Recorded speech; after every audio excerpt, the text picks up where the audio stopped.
एक मैनेजर हैं जिनका नाम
तो यहां पर तमाम वर्कर रहा करते थे, लेकिन आज कोई नहीं दिखाई दे रहा है। और आज हम देखना चाहते हैं कि कितने वर्कर काम करते हैं, कितने वर्कर अपने घर में आराम करते हैं। आने के बाद मैं पूछूंगा। आओ बेटा।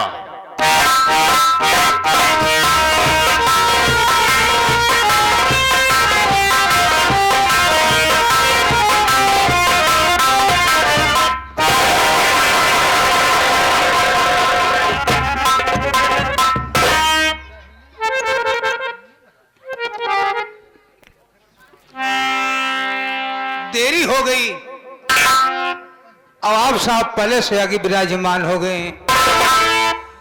बहुत देर लगा था बाबू, बहुत खूंखार आदमी बा, बात ही बात में तो गोली चार्ज कह दिया था। हमको कहो दाई मार डाय से भाई, हम कहो दाई मर चुका है। फर्क इतना रहा है, जब हम मर जाए ना, जब भगवान किए जाए तो भगवान हमारे संपर्क ही नहीं करी जाए। पहले हमारे उनका न्योता हकारी होत रहन है, लेकिन तनिक तनिक बाद में टिन्न पुण्य हो हमारे दुआरे छोड़ देन। लेकिन भूले भटके कब पहुंच जाई थी ना, तो छूछ लोटा पानी लेके जरूर दौड़ा थी। आ यही देखा, मुलाकातों करब जरूरी भी, तो हाँ सहारा है भगवान। सितारे हिंद का रुतबा है सरकार को वाला, हमेशा खुश नजर बख्शे मेहरबानी का हक ताला। एह ना चीज गुलाम वफादारी का सबक सीखा है, ए हाथ जिससे आपका नमक खाया है। क्या हुमू का सरकार, तो एक कदम पे गोलियां, दो कदम पे दो गोलियां, तीन कदम पे लाखों के बाजार कर दो।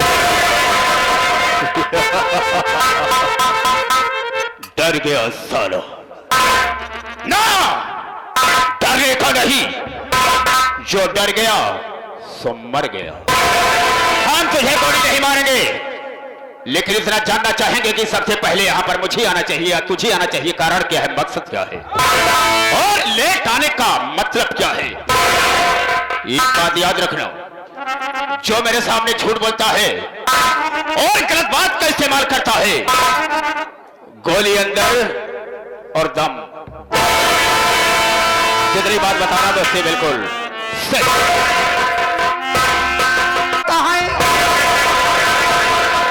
तो साले ढक से मारता हूं, लेकिन तुझे बट की तरफ से मारूंगा तो खोपड़े का ढक्कन खुलकर बाहर गिर जाएगा। मैं पूछ रहा हूं कि लेट आने का मकसद क्या है, मतलब क्या है। आप पूछा था है? हाँ। लेट के क्यों आया? पहले बता चुका हूं कि गलत मत बोलना। नहीं, एक पैर नीचे करूंगा, एक ऊपर फाड़ कर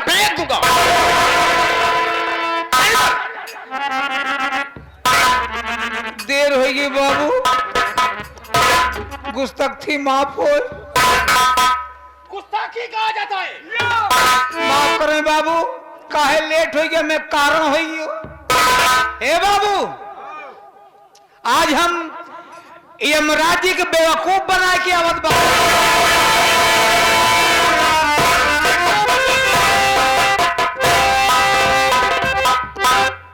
क्यों रे?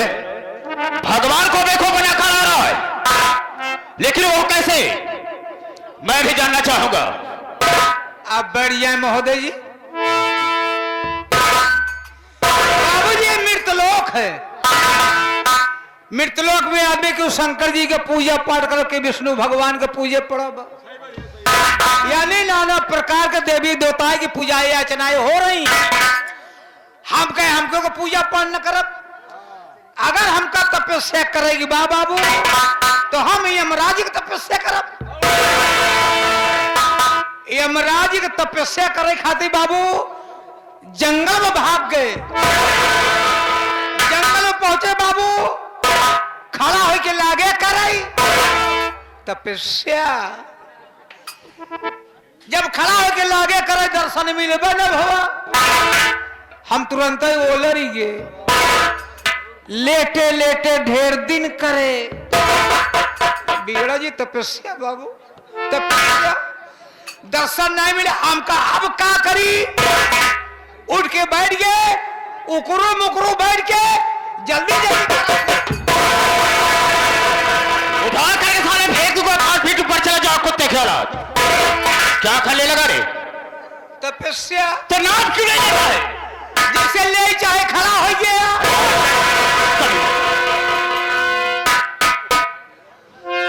हमारे यमराज जी खुश हो गए न बाबू, फरसा पर चढ़ के भैंसा हाथे मलाई के चलाया इनकी। बार बार गुस्ताखी करता चला जा रहा, मैं तुझे चांसे देता चला जा रहा हूं। अगर मेरा हंटर रुक गया साले ना तो काट कर फेंक दूंगा मैं।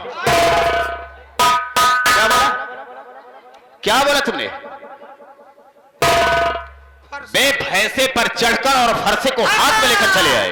हाथ हम लेके प्रकट होइए, हुआ आप बैठ जाए। ठीक है। जब सामने आ गए औते मान हम अपन दुइनो खोल दीन अखिया, उन हमार ले लेन, उन कहीं हम ले लेन।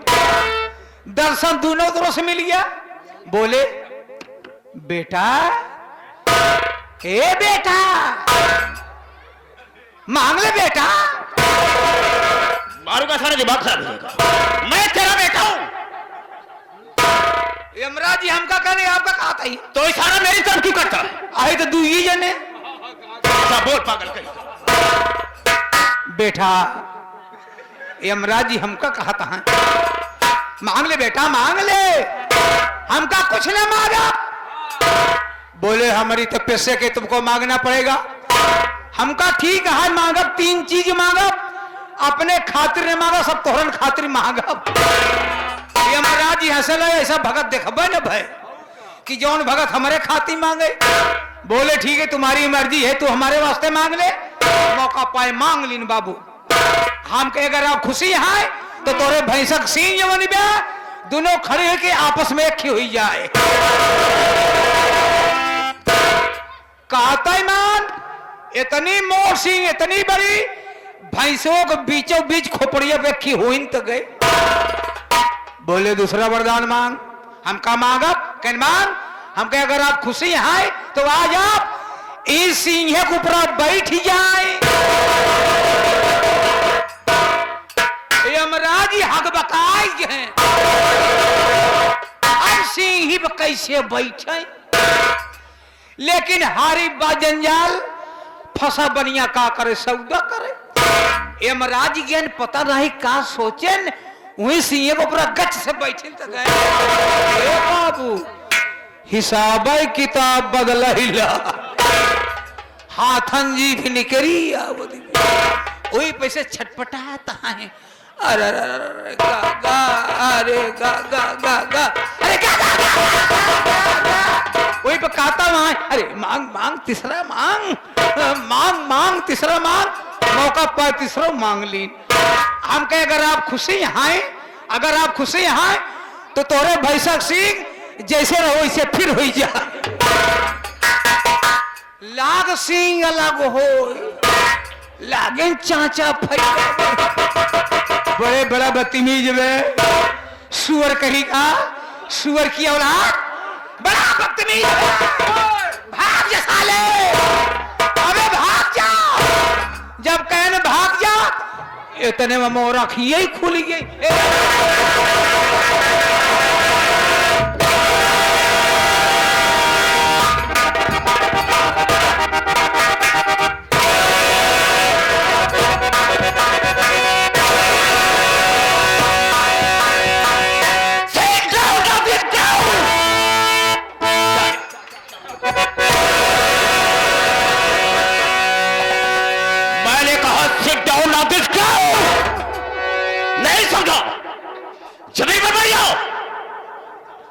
तो अंग्रेजी में नहीं बोलते हिंदी में बोल।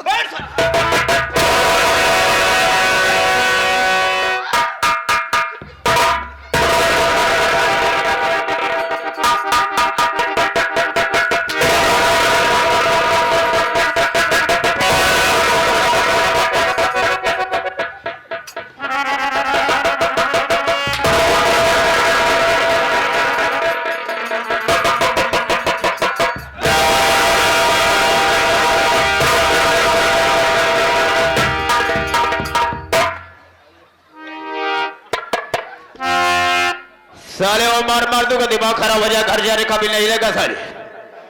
क्या कर रहा है? कर दो आवाज नहीं। जब मैं भाइयों से बात करूंगा तो बीच में बोल करके डिस्टर्ब नहीं करेगा। तो मेरी बात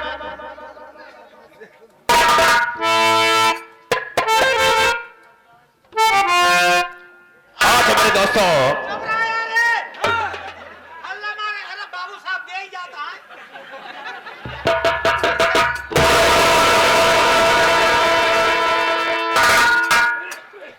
मैंने तुझे क्या कहा कि जब हम बोलेंगे तो बीच में नहीं बोलेगा। चुप। हाँ तो मेरे दोस्तों, मेरे साथियों एवं माता और बहनों, ये नाचीज गुलाम मास्टर दुर्गेश पांडे का परिवार आप सबका हार्दिक स्वागत करता है। दोस्तों, आप सब जमीन पर बैठे हैं साथियों, एक जमींदार की हैसियत से हैं और हम सब इस चौकी पर हैं साथियों, एक चौकीदार की हैसियत से। दोस्तों, हम सबका परम कर्तव्य होता है आप सबकी सेवा करना। आप लोग कोमल कोमल कदमों को कष्ट देते हुए और अनमोल नींद को खोते हुए ये हमारे दुर्गेश पांडे की पार्टी को देखने के लिए आए। वैसे दोस्तों, रात होती है सोने के लिए, आराम करने के लिए, लेकिन आप सब अभी नींद हराम करके बैठे हैं। तो वैसे तो नहीं कह सकता हूं, वादा तो नहीं करूंगा, लेकिन मैं ऐसा करूंगा कि आप सबकी नींद हराम।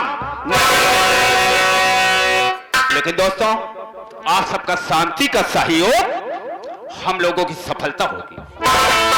ज्यादा न कह करके हम अपने वार्ता को यहीं पर विराम देते हैं और कहानी पर आते हैं।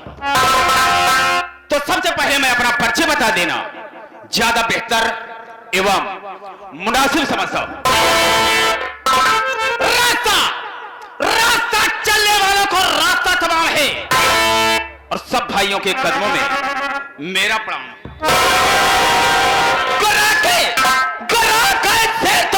निकाल लूं और तिलक जमी का पानी निकाल दूं। मेरे दिल में आए तेज समुद्र उछाल दूं और चलती हुई जहाज का लंगर संभाल दूं। शोहरत है मेरे नाम की इस सारे जहान में और शेरों के छक्के छूटते हैं श्रीमान टाइगर बाबू रंजीत सिंह के नाम। ये श्रीमान टाइगर बाबू रंजीत सिंह 420 हेलो मिस। दोस्तों, मैंने अपना नाम बता दिया। लेकिन दोस्तों मेरा ठिकाना कहाँ है? दोस्तों मैं इंग्लैंड का रहने वाला हूं। राम शरण तुम भी सुन लो, मैं इंग्लैंड का रहने वाला हूं। साथियों, 3 प्राणी का हमारा परिवार, जैसे कि मैं रंजीत सिंह और मेरी धर्म पत्नी का नाम रुक्मणी देवी, और मेरे पास एक बहन है जिस छोटी सी, जिसका नाम गीता। दोस्तों एक दिन की बात है, मैं टीवी में देख रहा था कि इंडिया सोने की चिड़िया है। राम शरण, मैंने उसमें यही देखा कि इंडिया सोने की चिड़िया है, लेकिन मैं अपने दिल में सोचा कि इंडिया सोने की चिड़िया कैसे हो सकती है। मैं उसे देखना चाहता हूं, इंडिया में जाकर के देखना चाहता हूं कि यह सोने की चिड़िया है कैसे, लोग मानते कैसे। राम शरण, एक दिन की बात है, मैंने अपनी धर्मपत्नी से कहा कि मैं इंडिया जाना चाहता हूं, लेकिन उसने इनकार कर दिया कि आपको इंडिया नहीं जाना है। और राम शरण, तो मेरी आदत है बाकी लोग जो मैं कहता हूं उसे करता हूं। एक बार कह दिया कि मैं इंडिया जाऊंगा तो जाऊंगा, बार बार इनकार करती रही, लेकिन मुझे गुस्सा आ गया। उठाया मैंने पिस्टल और अपनी धर्मपत्नी को गोली मार दिया, उसका काम समाप्त कर दिया। रही मेरी छोटी सी बहन, मैं उसे लिवा करके इंडिया के लिए रवाना हो गया। इंडिया में जब पहुंचा था, एक रूम लिया, वहीं पर रहने लगा और काम की तलाश करता रहा। काम की तलाश करता रहा, मैं अमरगढ़ में पहुंचा, किसके पास? सेठ दीनानाथ के पास। और मैंने सुना कि वो स्टील फैक्ट्री का मालिक है। मैंने कहा, सेठ जी मुझे नौकरी की तलाश है, अगर जगह खाली है तो हम आपके यहां काम करने के लिए जरूर। उन्होंने कहा ठीक है, अगर ये बात है तो तुम मेरे यहां आकर के काम करो। राम शरण, कुछ समय तक मैं वर्कर के हिसाब से काम करता रहा। सेठ दीनानाथ जी मुझ पर खुश हो गए, इसलिए कि मेरे कारनामे पर, जैसा कि मैंने काम वहां पर करके दिखा दिया, कोई वर्कर किया नहीं, उस पर खुश हो गए। और कुछ समय के बाद वर्कर की जगह पर, यानी वर्कर का काम न करने पर हमें मैनेजर बना दिया, स्टील फैक्ट्री का मैनेजर बना दिया। तब से मैं यहीं पर अपना जीवन व्यतीत कर रहा हूं, और आज तक मैंने किसी को एहसास नहीं होने दिया कि मैं इंडिया का रहने वाला नहीं हूं। कोई नहीं जानता कि मैं इंग्लैंड का रहने वाला हूं। लेकिन राम शरण, एक बात जानना चाहते हैं, ये बताओ तुम कितने समय से यहां काम करते हो? और ये 12-14 साल। क्या बात, तुम्हारी भाषा मैं समझ नहीं पाया। 12-14 साल हो गए। 12-14 साल। बैंक बैलेंस से कुछ किया? का? बैंक बैलेंस से कुछ किया, यानी कि पैसा कुछ जमा किया बैंक में या नहीं? खास सेटबे नहीं करत। मतलब 10-12 ठी लड़कियां हैं, अच्छा, 4-5 मेहरारू हैं, 4-5 औरत है तेरे पास? मतलब मैं समझा नहीं। ना समझ पाऊंगा। समझा? एक रोथ हमार हुई ये, हाँ, अजन बड़ा बड़ा लड़कियां हो के मेहरारू आवत जाती पे, तो घरों में 4-5 ही नहीं हैं। तुम्हारा बोले कुछ अर्थ ही अलग है। ठीक है, हम मानते हैं कि तुम्हारा इतना बड़ा परिवार है, खर्च नहीं हटता है, बैंक बैलेंस नहीं कर पाए। नो राम शरण, अगर मैं यहां आ गया हूं तो मेरे कहने सुनने पर तुम चलोगे तो भगवान की कसम खाकर कहता हूं कि किसी दिन तुम माला माल हो जाओगे। हाँ ठीक बा, मेरे इशारे पर काम करना, और भगवान की कसम खाकर कहता हूं, इशारा? हाँ, मेरे इशारे पर, मेरे दिखाए हुए रास्ते पर चलोगे तो मालिक ने अगर चाहा तो इस स्टील फैक्ट्री का मैं मालिक बनूंगा और तुम्हें मैनेजर बना दूंगा। ये मेरा वादा है। आई एम मैनेजर स्टेट फिटकरी का। अभी से मैनेजर नहीं बने, अभी मैनेजर नहीं बने हो, भरोसा इतना बड़ा कर लिया, मैनेजर बना दूंगा। बतावा करी हम ना तुम्हारे बताए हुए रास्ते पर चलोगे तो वक्त आने पर मैं बताऊंगा। अब इस समय चलता हूं, देखता हूं कि कितने वर्कर काम कर रहे हैं और कितने वर्कर अपने घर में आराम कर रहे हैं। चलो मेरी इस वक्त, लेकिन आज मुझे मौका मिल गया तो हम शेर दीनानाथ को बर्बाद कर देंगे। ये रहा श्रीमान बाबू रंजीत सिंह का अगला शो। ब्रेक के बाद वक्त का इंतजार।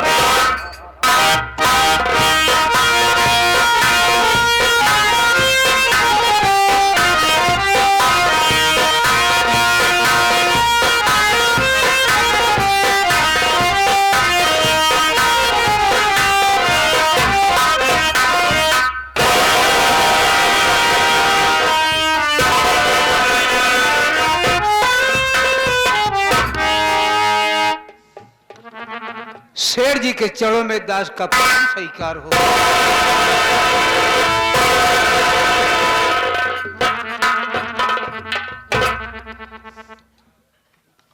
क्या समाचार है राम सरन? समाचार सब ठीक है शेर जी, लेकिन मैं आपसे कुछ जानना चाहता हूं। आप उदास काहे हैं? आपके चेहरे से रौनक खत्म हो गई है। आखिर क्या मुझसे आप नहीं बताएंगे?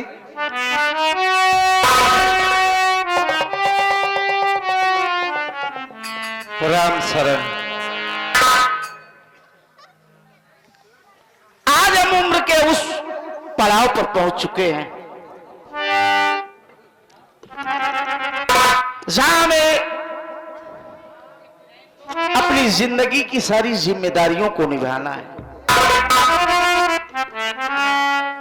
आज तक मैंने जो कुछ किया अपने घर परिवार के लिए, कंपनी के वर्करों के लिए,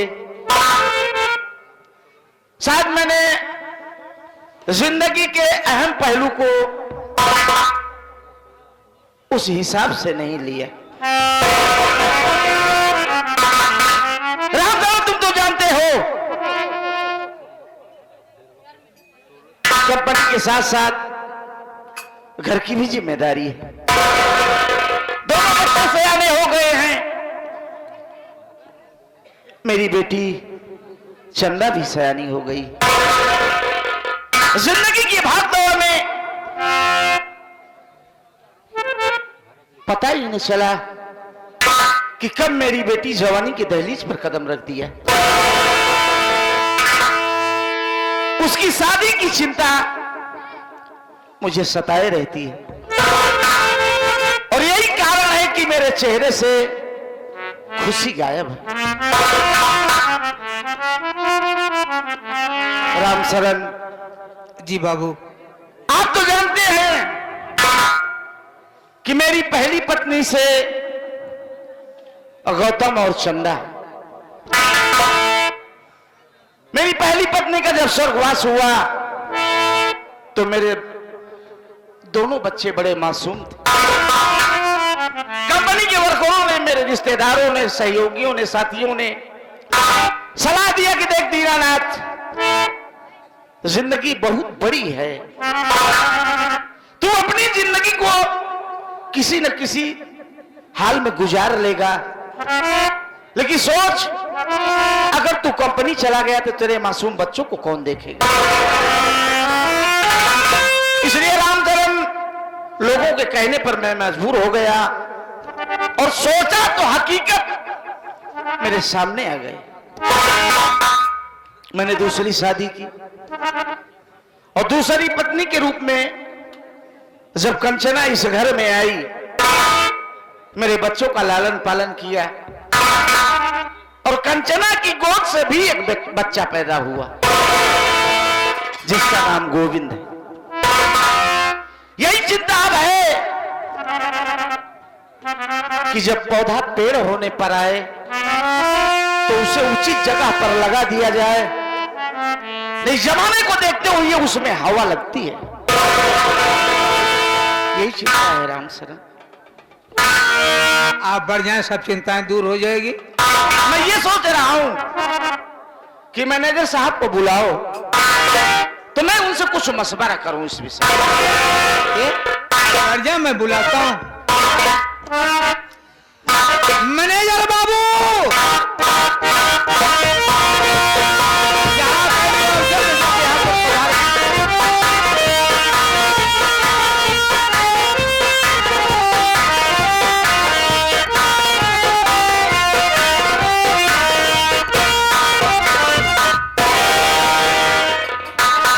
राम सरल, मुझे क्यों याद किया? शेर जी ने कहा कि मैनेजर बाबू को जल्द से जल्द यहाँ को बुलाया जाए। बड़ी अच्छी बात है, हम चलते हैं। और मेरे साथ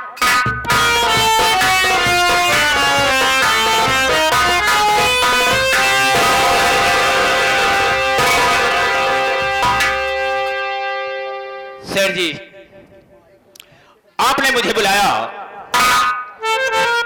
और बुलाने का कारण हम आपसे जानना चाहते हैं।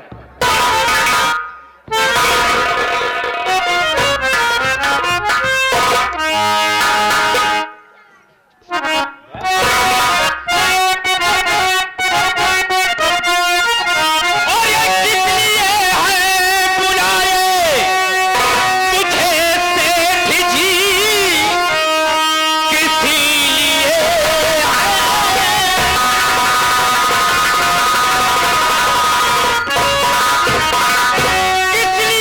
है बुलाए मुझे सेठ जी, बात सारी ये मुझसे बता दीजिए, कौन सा मुझे बड़ा जरूरी काम है, राज पोशीदा मुझसे आया।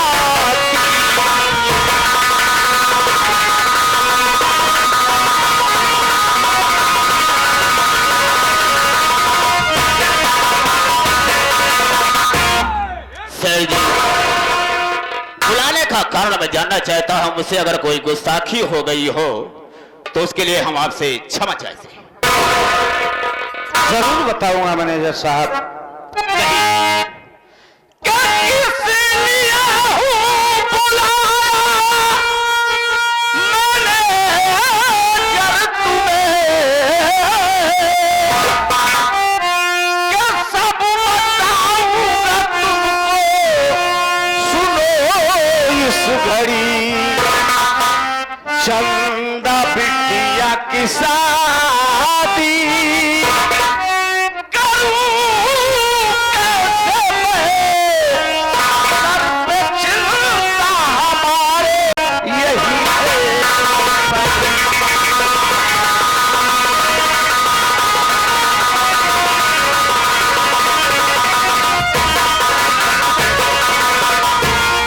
मैनेजर साहब,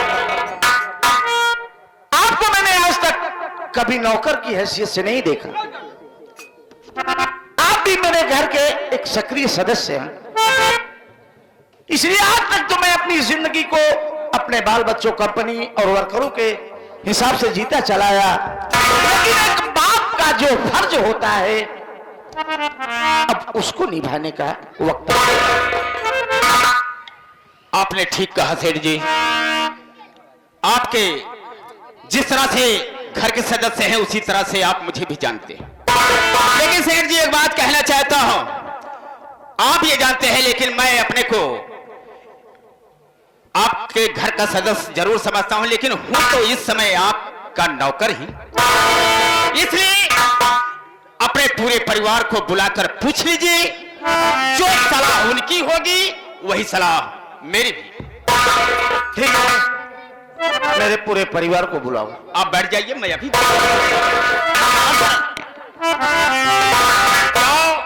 सेठ जी के पूरे परिवार को बुला करके यहाँ पर ठीक है मैनेजर बाबू। जाओ।